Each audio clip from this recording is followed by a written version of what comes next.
Ogoniland is located in Rivers State in Nigeria's Niger Delta. Commercial oil operations had taken place in the area since the late 1950s. Over the decades, Ogoni communities raised concerns about oil spills, gas flaring, environmental degradation, and what they considered inadequate benefits from the wealth being extracted from their land. These grievances eventually developed into an organized political and environmental movement.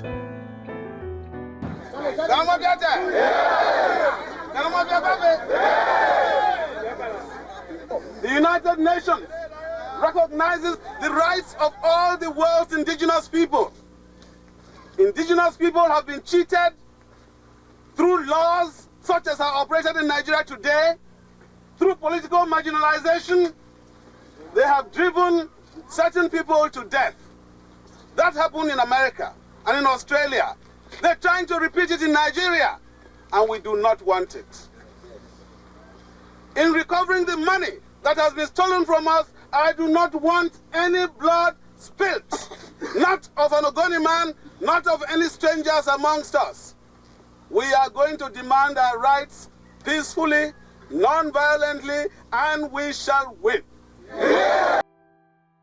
In 1990, the Movement for the Survival of the Ogoni People, MOSOP, presented the Ogoni Bill of Rights to the Nigerian government.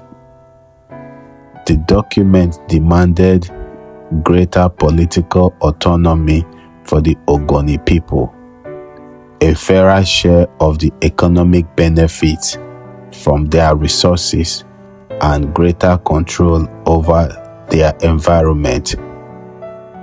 Ken Saro-Wiwa emerged as the movement's most prominent international voice.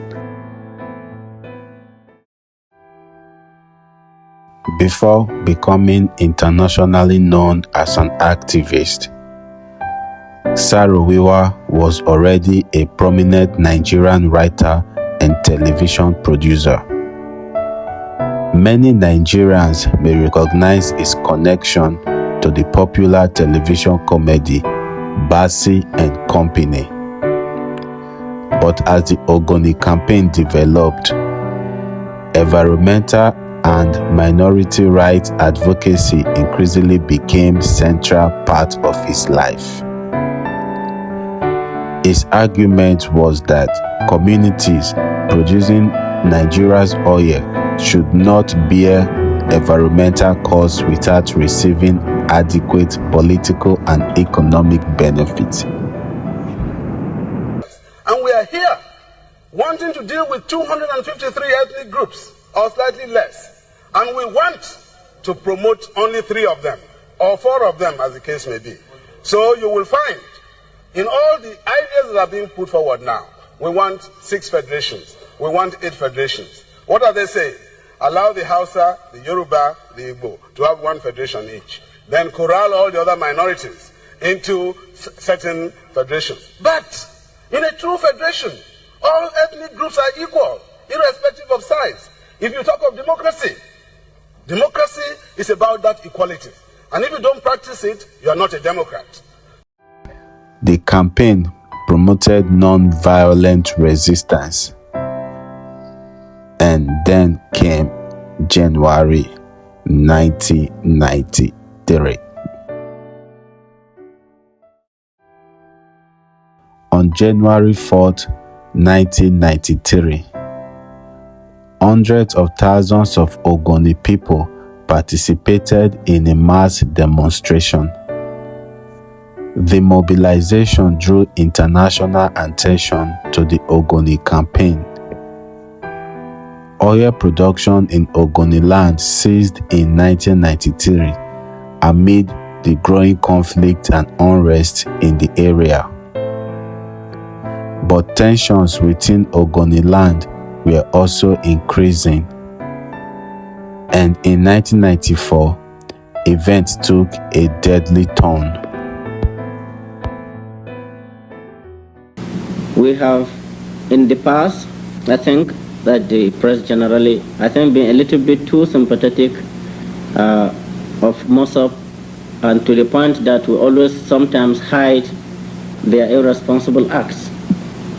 Gentlemen, I want to ask you now, these distinguished citizens that have been killed, what on earth can justify such people who have served this state in different capacities, being beaten to death and burnt as civil or some common criminals as has happened to them? To this end, I have directed all the villages there that took part must be rounded up. 4 prominent Ogoni leaders were killed by a mob at Gyoko in Ogoniland.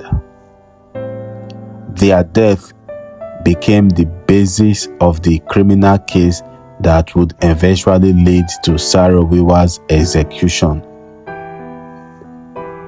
Saro-Wiwa was arrested shortly afterwards. The persecution alleged that he and other members of MOSOP had played roles in instigating the killings. Saro-Wiwa denied responsibility. What followed was not an ordinary criminal trial in Nigeria's regular court system.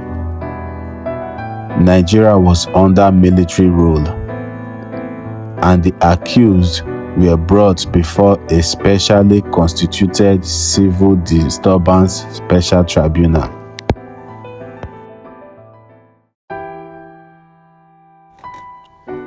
The proceedings against Saro-Wiwa and the other defendants became internationally controversial.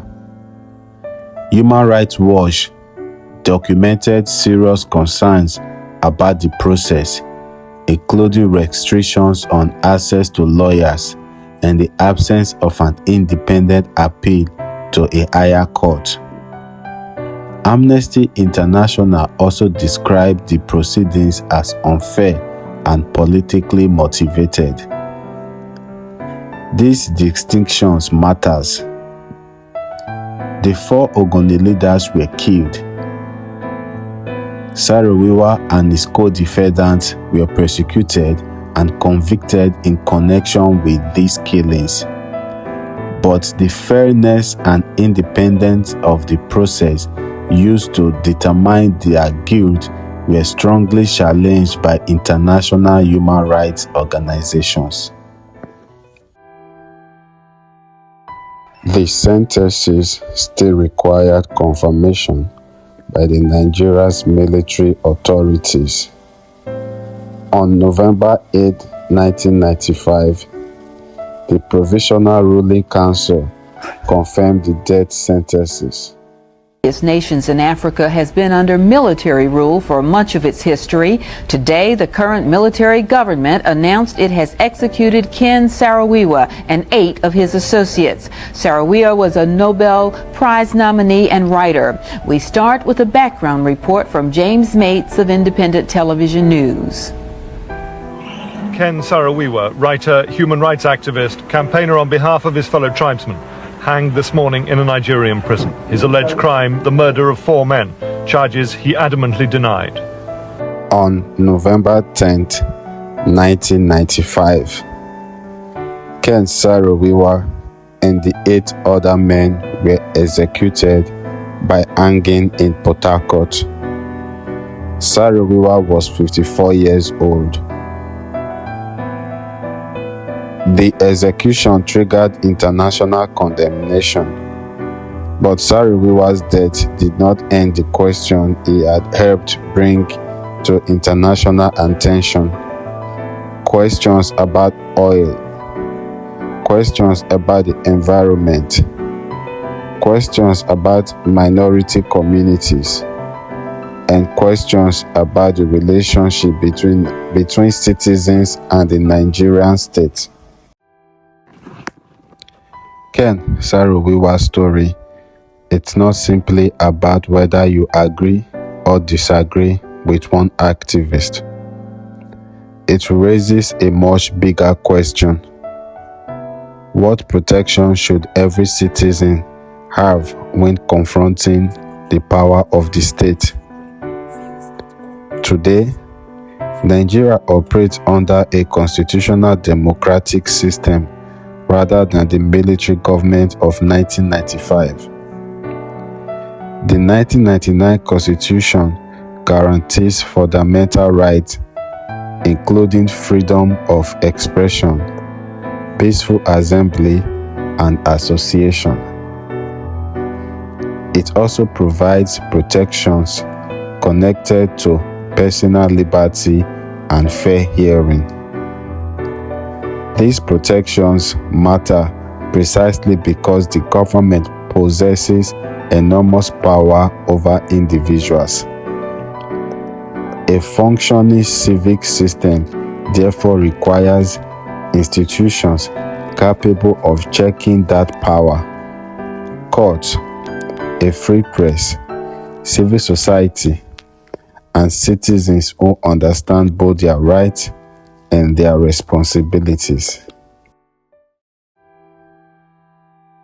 There is another part of Saro-Wiwa's story that did not disappear with his execution: the environment.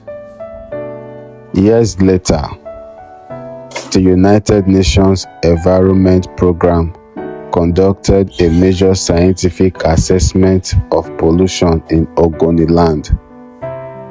Its findings documented extensive environmental contamination and led to recommendations for a large-scale cleanup and restoration effort. That means the environmental concerns surrounding Ogoniland were not merely a debate belonging to the 1990s. Their consequences continued long afterwards.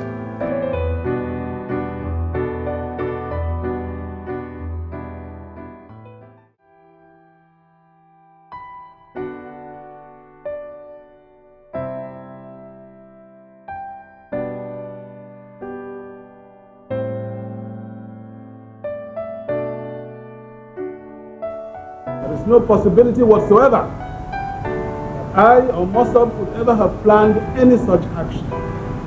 And I will forever disavow it, no matter what any forum decides upon.